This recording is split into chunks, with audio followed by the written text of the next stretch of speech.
Shalom saudara-saudara, ini video ketiga saya dalam memberi tanggapan kepada Pendeta Dr. Erastus Sabdono.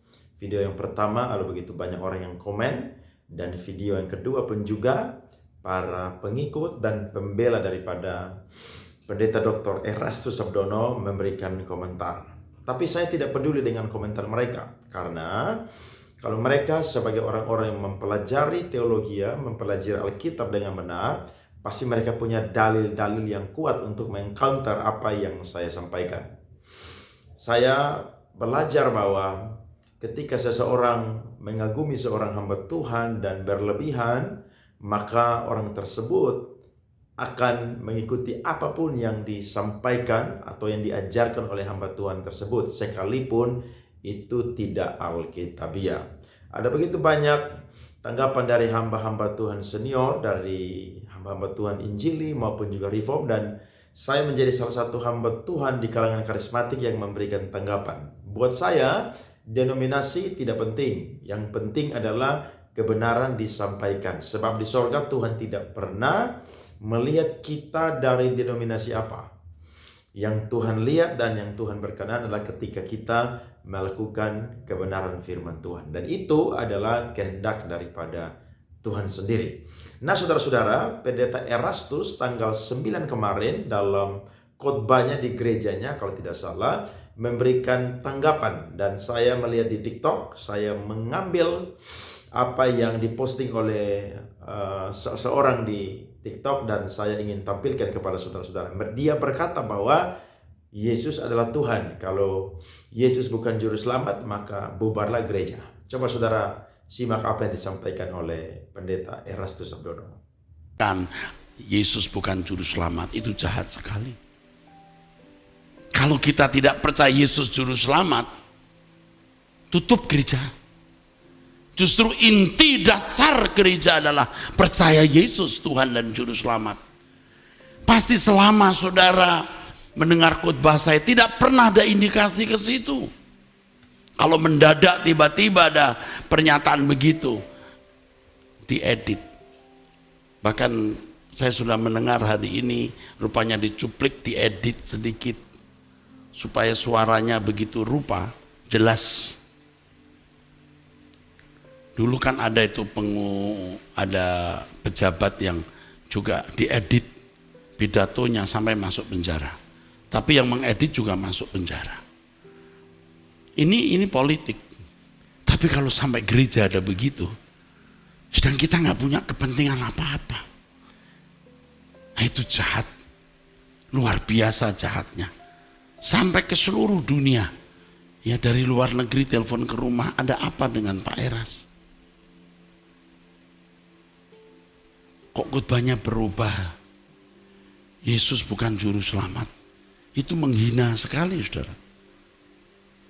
Seorang pengajar yang sudah 45 tahun melayani Tuhan, lalu mengajarkan Yesus bukan juru selamat, itu jahat. Itu kuasa kegelapan saudara. Sejak kita mulai 2 bulan yang lalu mau menggerakkan holiness movement, lalu saya mengajarkan bahwa Yesus adalah manusia sempurna yang mengenakan firman. Dan kita harus juga menjadi manusia sempurna seperti Yesus. Apa ruginya jadi manusia sempurna saudara? Mumpung Yesus masih beri kesempatan kita. Mumpung Tuhan Yesus masih beri kesempatan kepada kita. Kembali tadi kepada apa yang tadi saya katakan. Ya, saudara-saudara sudah melihat apa yang disampaikan. Yang anehnya adalah ketika di bagian akhir daripada khotbah tersebut, Yesus itu sempurna karena dia mengenakan firman dalam kehidupannya. Lagi-lagi ini satu blunder saudara-saudara. Mari saudara lihat video yang kemarin saya tampilkan di video yang kedua saya. Beliau mengklarifikasi. Tapi klarifikasinya pun juga sama. Beliau mengatakan bahwa Yesus adalah juru selamat. Tetapi karena Yahweh yang berdiam di dalam Tuhan Yesus Kristus. Silakan saudara simak. Juru selamat sejati itu Yahweh. Yahweh Akulah juru selamat satu-satunya. Tidak ada juru selamat selain aku.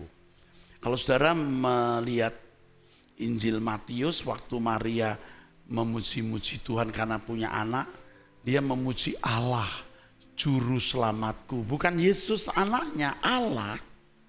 Jadi Yesus bukan juru selamat, Pak. Yesus melaksanakan tugas keselamatan dari Bapa. Jadi dia juru selamat. Ya iyalah. Jangan dipotong khotbahnya. Siapa gembala yang baik? Yahweh, Allah itu gembala yang baik. Yesus bukan gembala yang baik. Baca baik-baik. Bapa memberikan dombanya kepada Yesus. Domba siapa itu? Domba Bapa lah. Yesus sendiri berkata, domba itu dipercayakan padaku. Tidak seorang pun bisa mengambil domba itu. Dan tidak seorang bisa mengambil domba dari Bapa. Aku dan Bapa itu satu. Satu dalam arti rame-rame mengerjakan domba. Tahu nggak? Orang tuh mesti tekun dong bicara soal domba kok itu. Jadi siapa yang punya domba itu? Bapa. Yesus berkata, aku gembala. Aku pintu masuk domba. Jadi Yesus bukan gembala. Gembala melaksanakan apa yang Bapa miliki. Ya, dari dua tanggapan ini kira-kira saudara-saudara yang membela beliau atau yang mengikuti ajaran dia bisa memakai logika untuk bisa membedakan mana yang betul. Menurut saya orang ini, hamba Tuhan ini terkecoh sendiri dengan kata-katanya. Memang beliau punya teologi yang sangat-sangat aneh menurut saya. Ketika beliau keluar dari GBI, ada 5 poin pengajaran dia yang ditanggapi oleh Departemen Teologi GBI yang dianggap sesat. Saya akan tunjukkan kepada saudara-saudara. Ada 5 poin, tapi yang pertama saja yang akan saya tampilkan. Ya, saudara bisa lihat, ini merupakan surat pengunduran diri dari Pendeta Erastus. Dia keluar dari GBI tanggal 10 September 2018. Dan ada kurang lebih 5 pengajaran dia yang bertentangan dengan iman Kristen dan juga pengajaran dari Gereja Bethel Indonesia. Ada 5. Tapi menyangkut kasus ini saya baca yang bagian pertama saja karena ini pembahasan tentang Kristus. Erastus Sabdono mengajarkan bahwa Allah itu ditunggal. Ini ada di sini saudara-saudara. Jadi saya tidak omong kosong, tapi ini semua pendeta GBI khususnya gembala sidang mendapatkan selebaran ini dibagikan sehingga bisa tahu akar permasalahan beliau keluar dari GBI. Erastus Sabdono mengatakan atau mengajarkan bahwa Allah itu Dwitunggal. Roh Kudus selalu menyatu dengan kehendak Bapa, sehingga Roh Kudus adalah pribadi ketiga yang relatif, tidak mutlak. Berbeda dengan Yesus yang ketika menjadi manusia, saudara dengar baik-baik, bisa memiliki kehendak yang berbeda dengan Bapa, sehingga ada resiko terpisah selamanya dari Bapa. Lagi pula Bapa, Anak, dan Roh Kudus itu tidak setara. Dari sini saja saya dan saudara sudah bisa tahu bahwa memang beliau ini tidak percaya Tritunggal. Khususnya dalam pribadi yang kedua yakni Yesus Kristus, beliau itu tidak mempercayai keilahian daripada yang namanya Yesus Kristus. Ini seperti ajaran daripada Nestorian ya, salah satu bidat di awal-awal gereja berdiri, zaman bapak-bapak gereja, itu mengatakan bahwa Yesus itu punya 2 pribadi, esensi keilahian dan esensi kemanusiaan. Nah, itu merupakan 2 hal yang berbeda. Jadi menurut saya ini sesuatu yang salah saudara-saudara, bahkan sangat-sangat menyesatkan. Nah, kemarin di video saya yang kedua, saya memberikan tanggapan dan juga memberikan data-data tentang perkataan Yesus secara langsung bahwa dia adalah Yahweh, dan juga perkataan Yesus secara tidak langsung tentang ketuhanannya bahwa dia adalah Yahweh. Ada 4 poin. Nah, saya akan tambahkan saudara-saudara, ini merupakan data dari seorang apologet dan seorang teolog hebat, namanya adalah Josh McDowell. Saya akan berikan data kepada saudara-saudara. Yang pertama, Yahweh atau Yesus adalah pencipta. Ini dalam perjanjian lama. Saya angkat Yesaya 40 ayat yang ke-28.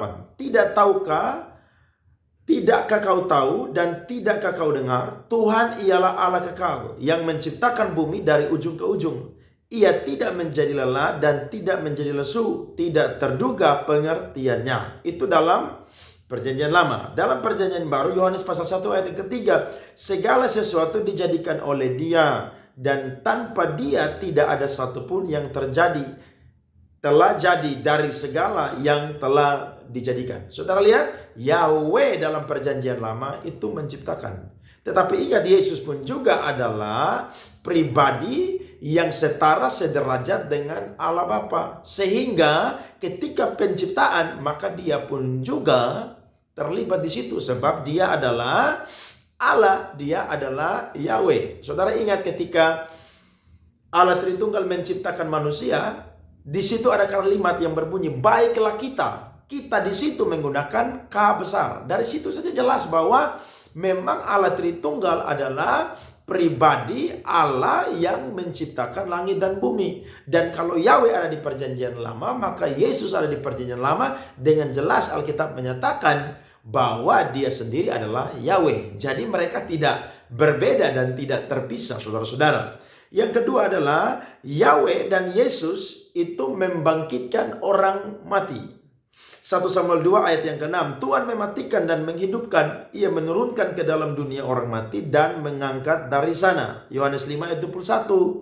Sebab sama seperti Bapa. Saudara dengar firman ini. Sebab sama seperti Bapa membangkitkan orang-orang mati dan menghidupkannya, demikian juga Anak menghidupkan barang siapa yang dikehendakinya. Kalau Yesus itu hanya instrumen, hanya alat, bagaimana Dia bisa mengerjakan salah satu pekerjaan, yakni membangkitkan orang mati? Kalau menurut perkataan Erastus atau ajaran Erastus, kalau Yahweh tidak berdiam di dalam pribadi Yesus, maka Yesus tidak bisa berbuat apa-apa, sebab Dia cuma wadah, Dia cuma alat. Tidak, saudara-saudara, Dia adalah Yahweh. Dia adalah Tuhan, Dia adalah Allah. Kemudian saudara-saudara, yang ketiga, Yahweh dan Yesus adalah pribadi atau Allah yang menghakimi. Yoel pasal 3 ayat yang ke-12. Baiklah bangsa-bangsa bergerak dan maju ke lembah Yosafat, sebab di sana aku akan duduk untuk menghakimi segala bangsa dari segenap penjuru. Yohanes 5 ayat yang ke-21. Dan Ia telah memberikan kuasa kepadanya untuk menghakimi, karena Ia adalah Anak manusia. Yang keempat, saudara-saudara, Yahweh dan Yesus adalah Alfa dan Omega. Yesaya pasalnya yang ke-44 ayat yang ke-6.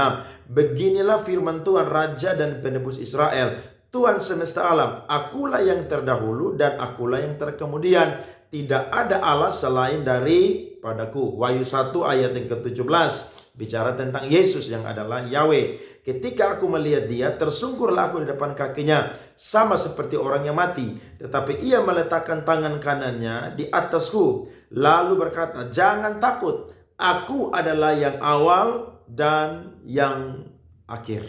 Wahyu pasal 2 ayat yang ke-8. Dan tuliskanlah kepada malaikat jemaat di Smyrna, inilah firman dari yang awal dan yang akhir, yang telah mati dan hidup kembali. Siapa yang mati dan hidup kembali, saudara-saudara? Tuhan Yesus Kristus. Itu sebabnya Dia adalah juru selamat. Yang terakhir, Yahweh yang adalah Yesus dan Yesus adalah Yahweh diakui sebagai Tuhan. Yesaya 45 ayat 23 sampai 25. Demi aku sendiri aku telah bersumpah, dari mulutku telah keluar kebenaran, suatu firman yang tidak dapat ditarik kembali, dan semua orang akan bertekuk lutut di hadapanku dan akan bersumpah setia dalam segala bahasa, sambil berkata, keadilan dan kekuatan hanya ada di dalam Tuhan. Semua orang yang telah bangkit amarahnya terhadap Dia akan datang kepadanya dan mendapat malu. Tetapi seluruh keturunan Israel akan nyata benar dan akan bermegah di dalam Tuhan. Filipi 2 ayat yang ke-11. Dan segala lidah mengaku Yesus Kristus adalah Tuhan, bagi kemuliaan Allah Bapa. Jelas, saudara-saudara? Jadi kalau sampai saudara-saudara mengikuti ajaran Erastus Sabdono, maka lebih baik saudara tidak jadi orang Kristen. Percuma saudara jadi orang Kristen tapi saudara tidak diselamatkan. Sebab saudara tidak percaya Yesus adalah juru selamat. Yesus adalah yang ilahi dan yang manusia. Saudara hanya mengakui bahwa Dia adalah instrumen atau wadah daripada Yahweh. Tidak, saudara-saudara. Saudara perlu belajar kitab supaya saudara bisa sungguh-sungguh mengikuti, memegang ajaran yang benar. Untuk saudara-saudara yang membela Erastus Sabdono, berikan dalil dengan data-data firman Tuhan yang kuat dan yang benar. Jangan saudara pakai dalil firman, jangan menghakimi, jangan menghakimi. Ingat, saya dan pendeta yang lain tidak pernah menghakimi pribadi daripada pendeta Erastus Sabdono.